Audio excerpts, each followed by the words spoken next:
Our next compound is NaHCO thrice.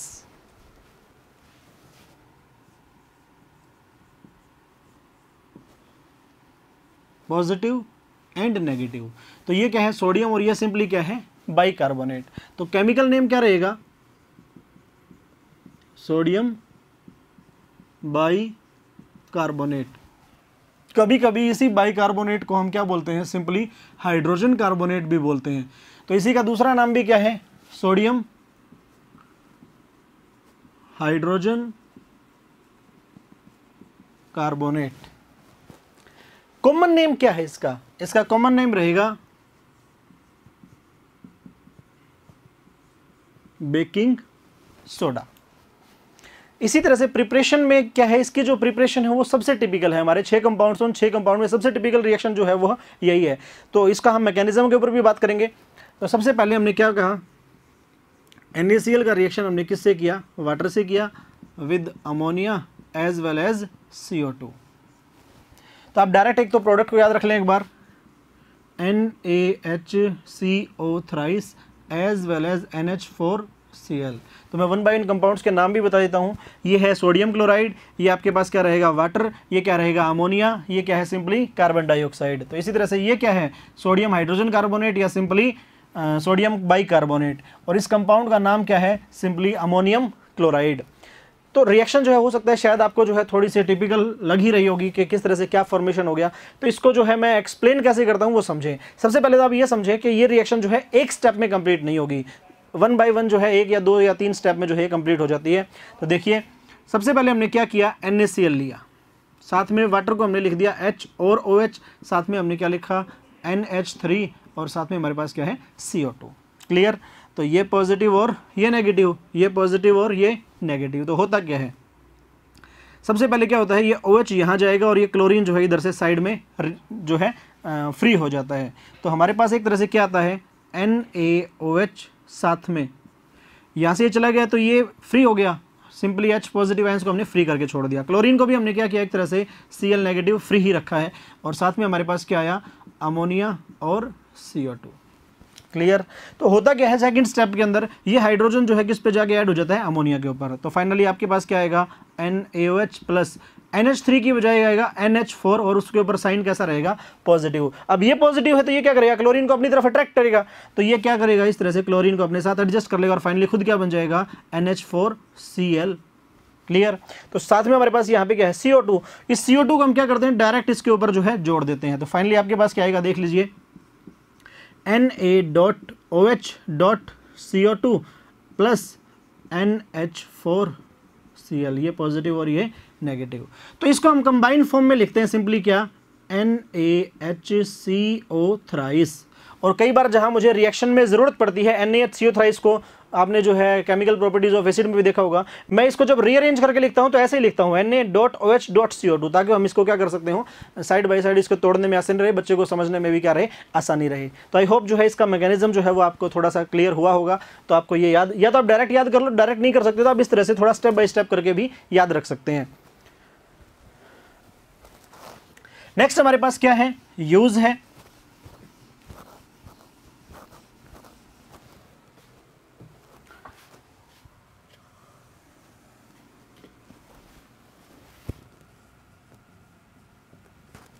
First one,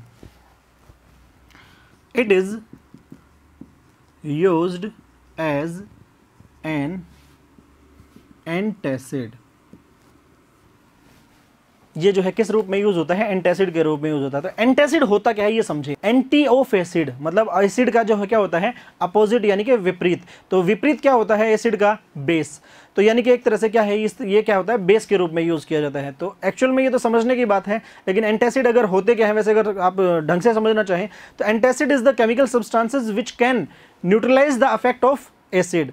तो कई बार ये जो चीज़ है हमारे अपनी डेली लाइफ में भी यूज़ होती है। इस बात को आप इस तरह से समझे, कई बार ऐसा होता है कि हम ज़्यादा खाना खा लेते हैं, या जो है ज़्यादा मसालेदार जो है खाना खा लेते हैं, तो उस कंडीशन में क्या होता है, हमारा जो स्टोमच है वो उसके अंदर जो है एसिडिटी होना शुरू हो जाती है। उसी एसिडिटी की वजह से क्या होता है, पेट में जलन हो जाती है, क्योंकि हम जानते हैं कि जो है एसिड का नेचर जो है वो कैसा होता है, कोरोसिव होता है। तो ये जो जलन हुई है किस वजह से हुई, एसिडिटी की वजह से हुई। अगर हमें इस जलन को खत्म करना है, यानी कि इस एसिडिटी के इफेक्ट को खत्म करना है, तब हम क्या करते हैं, इसके अपोजिट सब्सटेंस को यूज करेंगे, यानी कि बेस को यूज करेंगे। तो कई बार टीवी में ऐड देखा होगा आपने कि उसमें क्या होता है, एक स्टोमच का जो है उन्होंने पिक्चराइज किया हुआ होता है और उसके अंदर एक रेडिश पोर्शन दिखाते हैं, तो वो रेडिश पोर्शन में बताते हैं कि ये क्या होगी, एक तरह से जलन हो गई। तो वहाँ पे वो ऐड कर रहे होते हैं इनो की, तो वो कहते हैं कि जैसे ही आपको एसिडिटी होती है तो इनो यूज करो और जो है आपको जो है 5 सेकंड में काम जो है वो शुरू हो जाएगा। एक्चुअल में होता क्या है, ये एक साइंस है। तो वो जो एसिडिटी की वजह से जो जलन हो रही थी, जैसे इनो जो है आप पी लेते हैं तो उस कंडीशन में क्या होता है, वो इनो यानी कि वो बेसिक कैरेक्टर क्या करता है, उस एसिडिटी के इफेक्ट को न्यूट्रलाइज कर देता है। और जैसे न्यूट्रलाइजेशन होगा तो उस कंडीशन में क्या होगा, हमारा जो पेन था, हमारी जो जलन थी वो क्या हो जाएगी, खत्म हो जाएगी। तो आई थिंक आपको जो है टॉपिक जो है वो समझ में आया होगा। नेक्स्ट हमारे पास क्या है, इट इज यूज्ड एज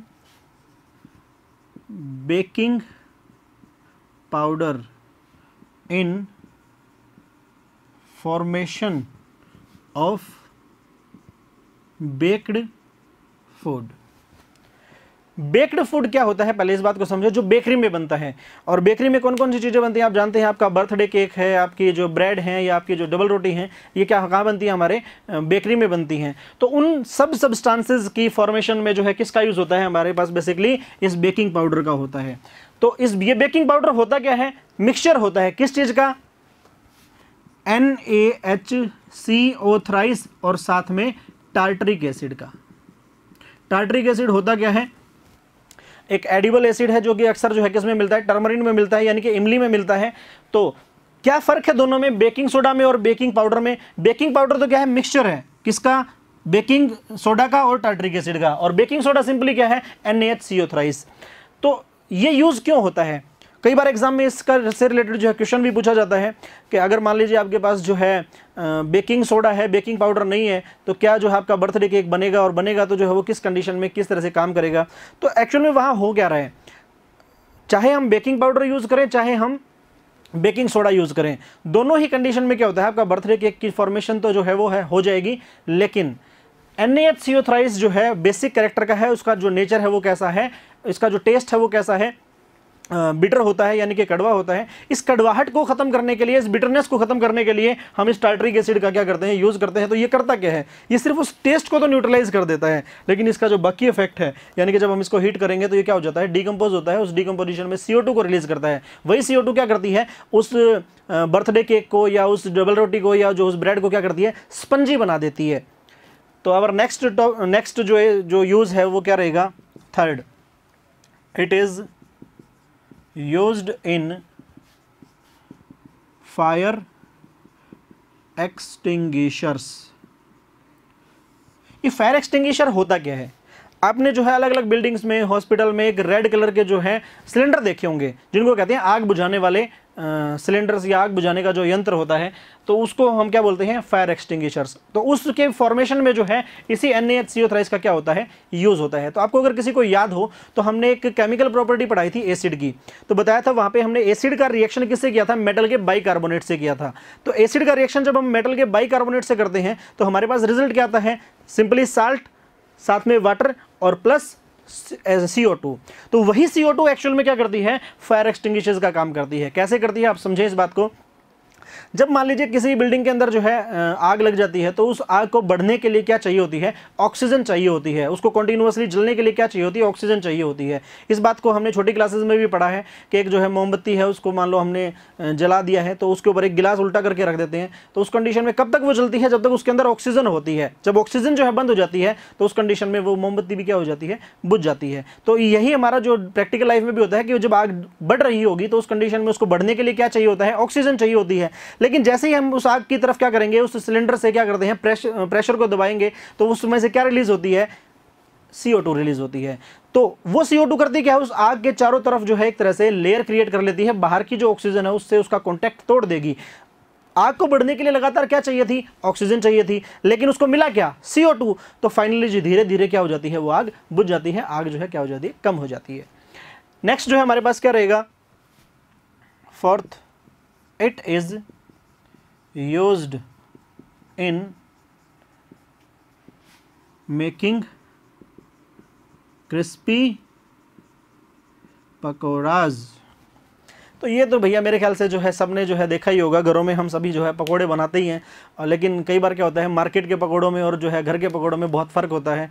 अक्सर लोगों को जो है मार्केट के जो पकोड़े हैं वो बहुत ज़्यादा पसंद आते हैं, घर के पकोड़े जो है कोई ज़्यादा अच्छे नहीं लगते हैं लोगों को।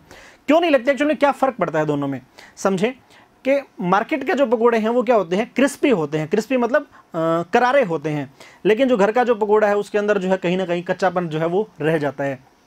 तो अगर जिस मटेरियल से आप जो है पकोड़े तैयार कर रहे हैं उसके अंदर हम क्या करें, पिंच, एक चुटकी जो है उसमें क्या करें, NaHCO थ्राइस का जो है डाल दें। तो जब हम उसको फ्राई करेंगे तो क्या होता है, ऑयल जो है उसके टोटली जो है अंदर तक जाएगा। क्यों जाएगा, क्योंकि जैसे ही हमने NaHCO थ्राइस को उसके अंदर मिक्स किया तो वो खुद जब क्या होगा, फ्राई करेंगे तो डिकम्पोज होता है, तो उसमें से क्या होती है, CO2 रिलीज होती है। जैसे CO2 रिलीज होगी तो वो क्या होता है, स्पंजी बनने की कोशिश करता है। स्पंजी होगा तो ऑयल जो है क्या होगा, अंदर तक जाएगा और उसको अंदर तक क्या कर देता है, करारा कर देगा। अंदर तक जो मटेरियल होगा वो जो है कच्चा नहीं रहेगा, पूरा पक जाएगा। तो यही फ़र्क होता है मार्केट के पकौड़ों में और जो है घर के पकौड़ों में। तो आप जो है घर पे इस चीज़ को ट्राई भी कर सकते हैं। अब किसी के दिमाग में ये भी होगा कि सर जो है NaHCO थ्राइस जो हम कहाँ से लाएं। एक्चुअल में ये सबके घरों में जो है पहले से ही प्रेजेंट होता है। बहुत सारी चीज़ें हैं जो हमारे पास पहले से होती हैं, बस हमें पता नहीं होता।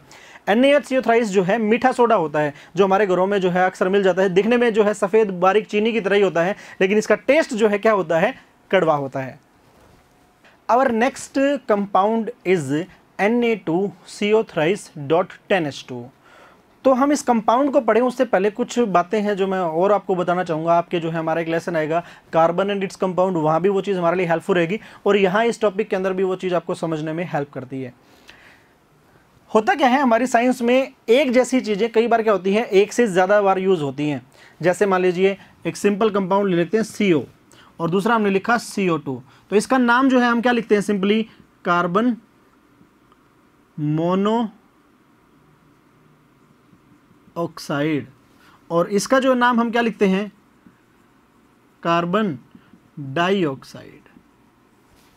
ये तो बहुत कॉमन एग्जांपल है जो आपने देखा ही होगा। यहाँ पे ऑक्सीजन जो है वो सिंपली एक ही यूज़ हो रही है, यहाँ पे जो ऑक्सीजन है वो कितनी यूज़ हो रही है, 2 यूज़ हो रही हैं। तो मैं ये चीज़ समझा रहा हूँ कि जब एक ही तरह के एटम जो हैं या तो सिंगल यूज़ हो या 2 हैं, हो सकता है 3 भी हो सकता है कई बार 4 भी होते हैं। तो साइंस की भाषा में जब ऐसा हो तो हम उनको किस तरह से रिप्रेजेंट करते हैं, तो समझें, जब कोई चीज़ जो है सिंगल एक होती है तो हम सिंपली लिखते हैं मोनो। 2 हो तो अक्सर लिखा जाता है डाई या फिर बाई। 3 हो तो लिखा जाता है ट्राई। 4 हो तो लिखा जाता है टेट्रा। 5 हो तो लिखा जाता है पेंटा। 6 हो तो सिंपली हेक्स भी लिख देते हैं और अक्सर जो है इसको हेक्सा भी लिखा जाता है। इसी तरह से 7 के लिए क्या लिखा जाता है, सिंपली हेप्ट या फिर सिंपली सेप्ट या फिर हेप्टा और सेप्टा। इनमें से कोई भी चीज़ जो है आप यूज़ कर सकते हैं। 8 के लिए ऑक्ट या फिर ऑक्टा। 9 के लिए सिंपली जो है नन यूज़ होता है। 10 के लिए वर्ड यूज़ किया जाता है डेक या फिर डेका। तो आई थिंक जो है आपको ये बात समझ में आई होगी, और नहीं भी आई है तो आप एक बार इसको लिख लीजिएगा, इसको याद कर लीजिएगा कि आपके बार बार काम आएगी। और एक लेसन जो है हमारा मैंने बताया था कार्बन कंपाउंड, उसमें तो जो है ये है ही इसी के बारे में, सारी बातें जो है इसी के बारे में करेंगे।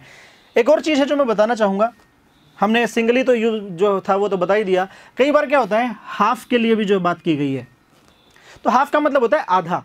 तो आधे के लिए हम क्या यूज़ करते हैं, सेमी या फिर हेमी, दोनों में से कोई चीज़ यूज़ कर सकते हैं। सेमी वर्ड हमने कहाँ सुना, सेमीफाइनल या सेमी फिनाले, मतलब फिनाले से पहले की चीज़, यानी कि हाफ फिनाले है। इसी तरह से हेमी, हेमिस्फीयर, हेमिस्फीयर में मतलब क्या है, वो आधा स्फीयर है। तो हाफ को रिप्रेजेंट करने के लिए हमने यहाँ क्या यूज़ किया, सेमी या फिर हेमी यूज़ करते हैं। तो चले आगे। एक्चुअली ये सारी चीज़ें जो है क्या हो रही हैं, यूज़ हो रही हैं, इसलिए मुझे बताना पड़ा बीच में। Our compound is Na2CO3.10H2O। तो ये क्या है, सोडियम, ये क्या है, कार्बोनेट। तो लिख लीजिए सोडियम कार्बोनेट। तो अभी अभी बताया था हमने 10 के लिए हम क्या लिखते हैं, डेक या फिर डेका, तो लिखा जाता है डेका। और वाटर के लिए लिखा जाता है हाइड्रेट। तो टोटल नाम क्या हुआ, sodium carbonate Deka hydrate.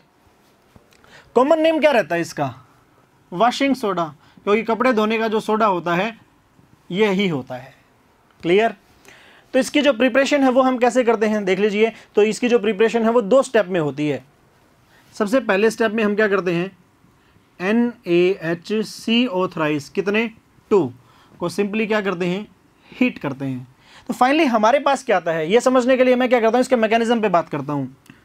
NaHCO thrice, NaHCO thrice, इस तरह से हमने 2 लिख लिए।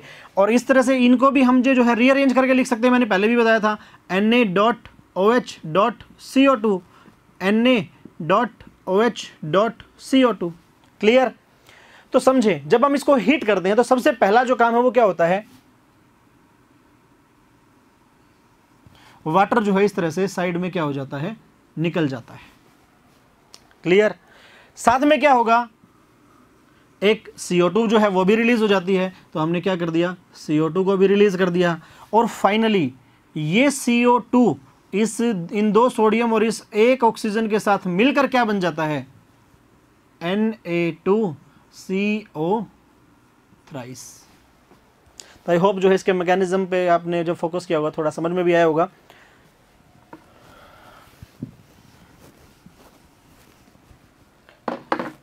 तो जब हम क्या करते हैं, सोडियम बाइकार्बोनेट को हीट करते हैं तो हमारे पास क्या आता है, सिंपली सोडियम कार्बोनेट आता है, साथ में क्या रहता है, वाटर, और क्या रहता है, कार्बन डाइऑक्साइड। सेकंड स्टेप में क्या होगा देख लीजिए,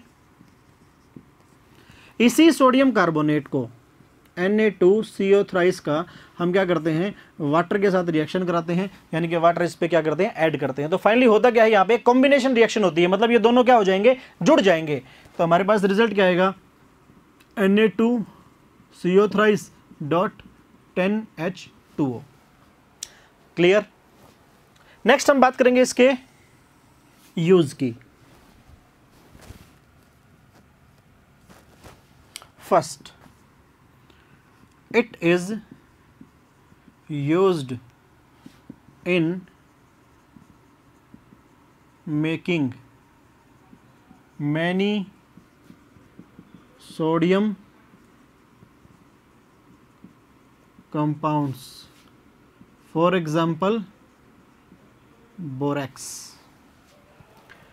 तो सोडियम का एक कंपाउंड है बोरेक्स, जिसके पास क्या होती है, एंटीसेप्टिक प्रॉपर्टी होती है, जिसको अगर चोट लग जाए तो उसके जो सॉल्यूशन में हम इसको डाल दें तो क्या होता है, एक तरह से एंटीसेप्टिक प्रॉपर्टी होने से क्या करता है, वो चोट को धीरे धीरे ठीक करने का काम करता है। तो Na2CO थ्राइस जो है इस तरह से क्या होता है, बोरेक्स जैसे कंपाउंड में क्या होता है, फॉर्मेशन में यूज होता है। दूसरा, it is a cleansing agent. Cleansing agent तो आप समझ ही गए होंगे कि जो क्या करता हो, गंदगी को साफ करता हो। तो हम देखते हैं ना अपने घरों में जो है, हम वॉशिंग सोडा को किस रूप में यूज़ करते हैं, कपड़ों वगैरह की सफाई के लिए यूज़ करते हैं। तो इस तरह से क्या होता है, क्लींजिंग की प्रॉपर्टी होने की वजह से ये सॉप और जो है डिटर्जेंट की प्रिपरेशन में भी क्या होता है, यूज़ होता है। Third one, it is used in removing permanent hardness of water. Actual में क्या होता है, वाटर जो है वो 2 तरह का होता है, एक तो सॉफ्ट और एक हार्ड। सॉफ्ट वाटर में को जो है हम किसी भी तरह से यूज़ कर सकते हैं, उसमें हमें कोई परेशानी नहीं। लेकिन एक तरह होता है हार्ड वाटर। तो हार्ड वाटर में क्या होता है, हार्डनेस प्रेजेंट होती है। ये हार्डनेस जो है क्या है, 2 तरह की होती है, टेम्परेरी और परमानेंट। तो हमारे पास एक्चुअल में ये टॉपिक भी आएगा इन कार्बोनेट्स कंपाउंड, जो कि हम अगला हमारा जो लेसन होगा वो कार्बन कंपाउंड ही रहेगा। तो उसमें जो हार्डनेस है वो कितने तरह की है, 2 तरह की है। तो टेम्परेरी हार्डनेस तो क्या होती है, सिंपली रिमूव हो जाती है। और हम इसको रिमूव क्यों कर रहे हैं, क्योंकि जो हार्ड वाटर है वो किसी काम का नहीं है, ना तो हम उसको पीने में यूज़ कर सकते हैं, ना ही उससे जो है हम कपड़े धो सकते हैं। क्योंकि क्या करता है, अगर ये साबुन के साथ रिएक्ट करता है तो होता क्या है, ये लेदर बनाने की बजाय क्या बनाता है, प्रेसिपिटेट बनाता है। मतलब ये खर्च तो होगा, लेकिन जो है इसका मेन जो काम है, क्लीनिंग का जो काम है, वो जो है नहीं हो पाता है। तो उस कंडीशन में क्या होता है, हमें वाटर की हार्डनेस को रिमूव करना होता है। तो टेम्परेरी अगर हार्डनेस होती तो क्या करते हैं हम, सिंपली सिंपली उसको दूर कर देते by through the process of boiling. लेकिन जो है परमानेंट जो हार्डनेस होती है उसको हम सिंपल बॉइलिंग प्रोसेस से जो है दूर नहीं कर सकते, उसके लिए हमें क्या करना होता है, उस वाटर को प्रोसेस करना होता है। उस प्रोसेसिंग को ही हम क्या बोलते हैं, सिंपली परमानेंट हार्डनेस की रिमूविंग। और उस परमानेंट हार्डनेस की रिमूविंग को हम क्या कहते हैं, किससे करते हैं, सॉरी वॉशिंग सोडा से करते हैं। इसीलिए जब आप 11th में जाएंगे तो वहाँ पे एक टॉपिक आता है आपके पास वाटर, और वहाँ पे क्या होता है, हार्ड वाटर की रिमूविंग के लिए कुछ मेथड्स यूज किए जाते हैं। तो वहाँ पे प्रोसेस होता है वॉशिंग सोडा प्रोसेस।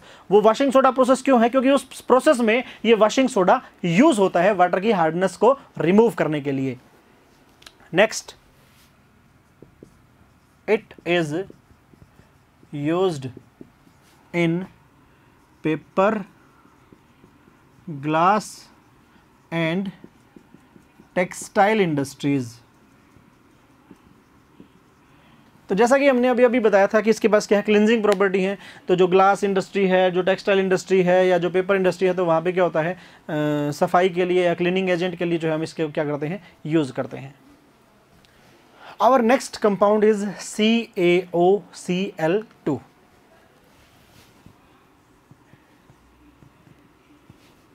कैल्शियम, ये ऑक्सीजन है तो ऑक्सीजन का हाफ हमने ले लिया, दैट इज ऑक्सी, और ये क्या है, सिंपली लास्ट में हमारे पास क्लोराइड। तो टोटल जो नाम बनेगा वो क्या बनेगा, कैल्शियम ऑक्सी क्लोराइड। इसका कॉमन नेम क्या रहता है, देख लीजिए, ब्लीचिंग पाउडर। क्लियर। तो इसकी जो हम प्रिपरेशन है वो कैसे करते हैं, CaOH ट्वाइस प्लस Cl2। तो इसको आप यूँ समझें, इसके मैकेनिज्म पे अगर देखा जाए तो ये कैल्शियम है जिसके ऊपर क्या होता है, इस तरह से दो हाइड्रोक्साइड आयंस जो है वो जुड़े हुए होते हैं। क्लोरीन को आप कुछ इस तरह से एडजस्ट कर लीजिए, ये दो क्लोरीन है, दोनों क्लोरीन एक दूसरे से जुड़ी हुई हैं। तो होता क्या है, जब हम इसका रिएक्शन कराते हैं तो क्या होता है, ये वाटर जो है क्या हो जाता है, रिमूव हो जाता है। तो हमारे साथ ये क्या रहेगा, सिंपली साइड में वाटर रहेगा। तो समझें, ये वाटर यहाँ से क्या हो गया, चला गया है। अब ये दो प्लेस खाली हो गई, तो एक तो ये इधर जुड़ेगा और ये इधर जुड़ जाएगा। तो फाइनली हमारे पास क्या आएगा, CaOCl2। Clear.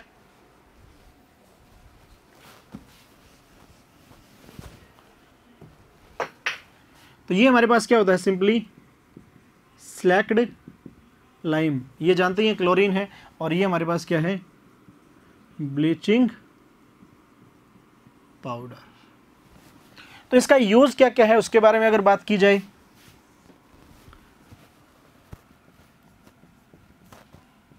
First, it is used as a bleaching agent. तो ब्लीचिंग जो वर्ड है वो हम किस चीज़ के लिए यूज़ करते हैं, एक्चुअल में रंगने का जो प्रोसेस होता है उसके लिए यूज़ करते हैं। तो आपने काफ़ी जगह देखा होगा, किसी शादी में किसी दुल्हन को या किसी दूल्हे को जो है ब्लीच कराते हुए देखा होगा। तो एक्चुअल में ब्लीच करता क्या है, स्किन का जो कलर है उस स्किन के कलर को 2 या 3 जो टोन है उसको क्या कर देता है, फेयर कर देता है। तो इसको मैं अगर दूसरे तरीके से समझाना चाहूँ तो हमारे पास जो काफ़ी सारी मूवीज़ हैं या काफ़ी सारे एक्टर या एक्ट्रेसेस होते हैं, तो आपने देखा होगा उनका जो रियलिस्टिक जो कलर होता है वो कोई ज़्यादा फेयर नहीं होता, लेकिन पिक्चर्स के अंदर वो बड़े जो हैं शानदार दिखते हैं, उनका जो कलर है वो बहुत फेयर दिखता है। लेकिन एक्चुअल में क्या होता है, उनको सिर्फ एक शॉट देना होता है, उस शॉट के अंदर वो क्या करते हैं, ब्लीचिंग जो वगैरह जो है वो करा करके क्या करते हैं, हमारी उस उनकी जो डार्क स्किन होती है उस स्किन को क्या कर देते हैं, एक तरह से 2 या 3 टोन जो है फेयर कर लेते हैं। तो उस कंडीशन में क्या होता है, उनकी स्किन का जो कलर है वो हल्का सा क्या हो जाता है, फेयर हो जाता है। दूसरा, it is used as an oxidising agent. हमारा जो फर्स्ट लेसन था उसमें हमने ऑक्सीडेशन रिडक्शन की बात की थी और बताया था कि ऑक्सीडाइजिंग एजेंट क्या होते हैं, रिड्यूसिंग एजेंट क्या होते हैं। तो ये क्या करता है, ऑक्सीडाइजिंग एजेंट है, मतलब ये क्या करता है, ऑक्सीडेशन करता है। किसका, दूसरे का। तो खुद का क्या करेगा, रिडक्शन करेगा, यानी कि एक तरह से, क्योंकि ये क्या करता है, ऑक्सीजन को प्रोवाइड करवाता है। Third, it is used to disinfectant drinking water. पीने का जो पानी है उसके जो बैक्टीरिया है उनको मारने के लिए भी हम क्या करते हैं, इस ब्लीचिंग पाउडर का यूज़ करते हैं। एक्चुअल में ये इसका यूज़ कैसे होता है, जैसे हम ब्लीचिंग पाउडर को डालेंगे तो क्या होता है, ये खुद जो है वह एक तरह से यूँ समझे ये रिवर्स हो जाएगी। हमने क्या किया, ब्लीचिंग पाउडर को पानी में जो है क्या किया, डाल दिया, तो फाइनली जो है क्या होगा, वापस क्या बन जाएगा, सेलेक्ट्रोलाइम, और साथ में क्या रिलीज होगी, Cl2। यही क्लोरीन क्या करती है, पानी के अंदर जो है जीवाणुओं को, रोगाणुओं को, या मैं सिंपली बैक्टीरिया को क्या करती है, मारने का काम करती है। तो ये ऐसा जो है आपने कई बार देखा भी होगा, पीने के पानी के अंदर क्लोरीन की छोटी छोटी गोली आती हैं, वो डाली जाती हैं। या अगर आपने स्विमिंग पूल के अंदर जो है कभी देखा हो तो क्लोरीन जो है डाली जाती है। क्लोरीन क्यों डाली जाती है, ताकि वहाँ के जो बैक्टीरिया हैं वो क्या हो सके, मारे जा सके, उस पानी को क्या किया जा सके, साफ किया जा सके, यूजेबल बनाया जा सके। फोर्थ जो है हमारे पास क्या है, it is used to make wool unshrinkable. ये वर्ड जो है शायद आपको कई बार समझ में नहीं आया होगा। ऊनी जो कपड़े होते हैं वो क्या होते हैं, कई बार क्या होते हैं, जब हम उनको धोते हैं तो वो क्या हो जाते हैं, सिकुड़ जाते हैं। तो वो ना सिकुड़ें, अनश्रिंकेबल रहें, तो उसके लिए किस चीज़ का यूज़ किया जाता है, कैल्शियम ऑक्सीक्लोराइड का यूज़ किया जाता है। ये क्या करता है, उनको अनश्रिंकेबल बनाए रखता है, उनको जो है सिकुड़ने नहीं देगा। Fifth, it is also used in manufacturing of CHCl3। ये CHCl3 क्या होता है, सिंपली क्लोरोफॉर्म। क्लोरोफॉर्म के बारे में तो लगभग जो है बच्चे जानते होंगे, क्योंकि कहीं ना कहीं जो है वो सोशल मीडिया से भी जुड़े हैं, इंटरनेट से भी जुड़े हैं, तो वो क्लोरोफॉर्म के बारे में इस चीज़ को जानते हैं। क्लोरोफॉर्म होता क्या है, एक्चुअल में बेहोशी की दवाई होती है। तो ये बेहोशी की दवाई को बनाने के लिए, क्लोरोफॉर्म को बनाने के लिए किस चीज़ का यूज़ किया जाता है, इसी कैल्शियम ऑक्सीक्लोराइड का यूज़ किया जाता है।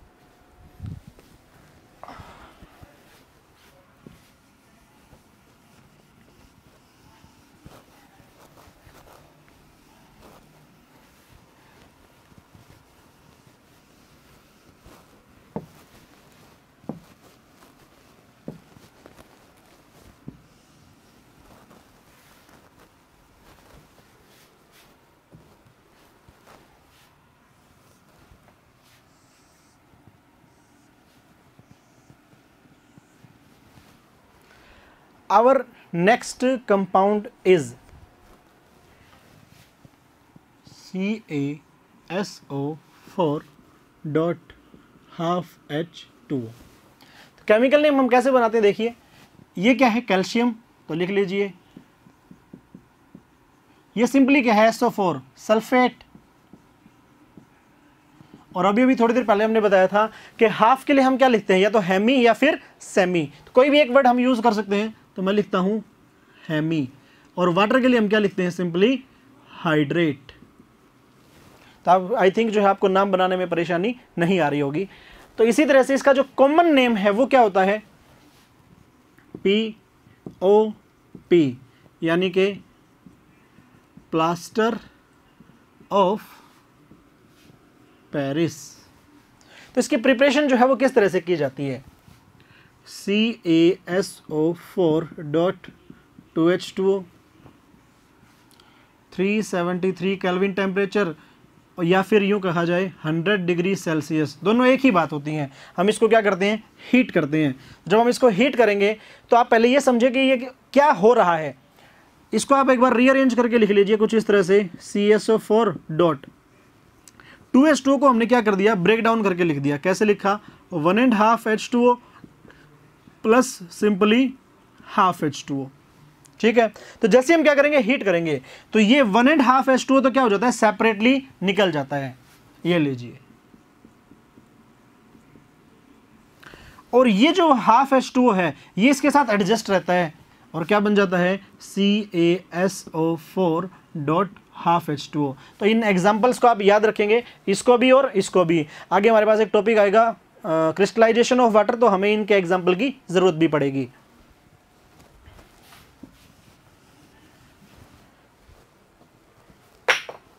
तो एक्चुअली अगर इसका जो है नाम निकालना चाहें हम, जो है केमिकल नेम अगर बनाना चाहें, तो ये होता है कैल्शियम, ये होता है सल्फेट, ये है डाई, और ये क्या हो जाएगा, हाइड्रेट। तो टोटल नाम क्या बना, कैल्शियम सल्फेट डाई हाइड्रेट। लेकिन इसका कॉमन नाम है, दैट इज जिप्सम। जिस तरह से इसका नाम है कैल्शियम सल्फेट हेमीहाइड्रेट, तो इसका कुछ कॉमन नाम भी है, वो हमने क्या लिखा था, POP। क्लियर। तो अगर इसके हम यूज की बात करें, यूजेस,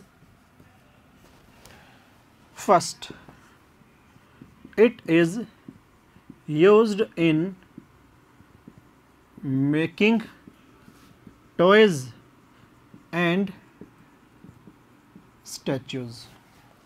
जो अलग अलग टाइप के बच्चे के खिलौने हैं या अलग अलग टाइप की जो मूर्तियां हैं उनको बनाने में जो है कैल्शियम सल्फेट हेमीहाइड्रेट का यूज किया जाता है। तो दूसरा जो है हमारे पास क्या है, it is used as a decorative material. तो डेकोरेटिव मटेरियल कैसे है, इस बात को आप ऐसे समझ सकते हैं कि हम क्या करते हैं, कई बार जो, हाँ आपने देखा होगा बिल्डिंग कंस्ट्रक्शन का काम चलता है, तो वहाँ पे क्या होता है, छतों के अंदर जो है लोग अलग अलग टाइप के फूल वगैरह है या डिज़ाइन वगैरह बनाते हैं, वो किससे बनाते हैं, POP से बनाते हैं। कहते भी हैं कि अक्सर कि घर में जो है POP का काम चल रहा है। तो ये POP है क्या, ये POP है प्लास्टर ऑफ पेरिस, जिसको जो है क्या किया जाता है, मोल्ड किया जाता है, जो कि क्या किया जाता है, डेकोरेटिव मटेरियल के रूप में यूज़ भी किया जाता है। तीसरा जो है, it is used by doctors to join the fractured bones.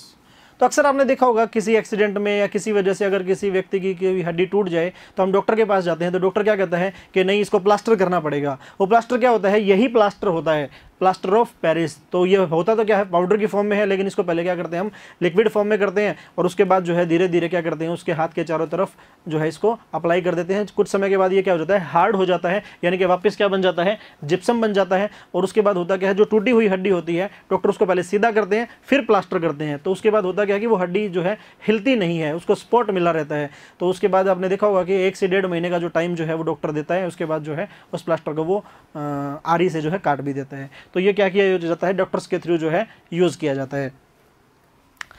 Fourth, it is used as a fire proof, it is used as a fire proof material.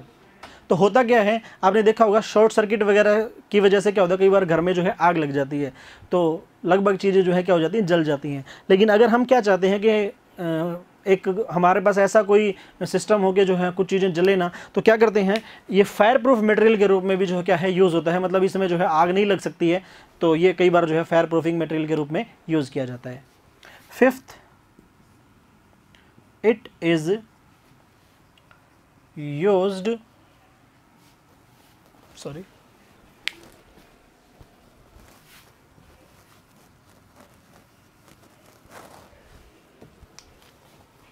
fifth, it is used to make surface smooth। Surface जो है देखते होंगे हम, जो है क्या होता है, खुरदरा होता है, तो उसको जो है स्मूथ बनाने के लिए, प्लेन बनाने के लिए भी जो है हम क्या करते हैं, प्लास्टर ऑफ पेरिस का यूज़ करते हैं। तो जहाँ प्लास्टर ऑफ पेरिस आपने देखा, जहाँ यूज़ हो रखा है, एक बार अपने हाथ से उसको जो है क्या करके देखें, टच करके देखें, वो जो सरफेस है एकदम से क्या होता है, स्मूथ होता है, प्लेन होता है।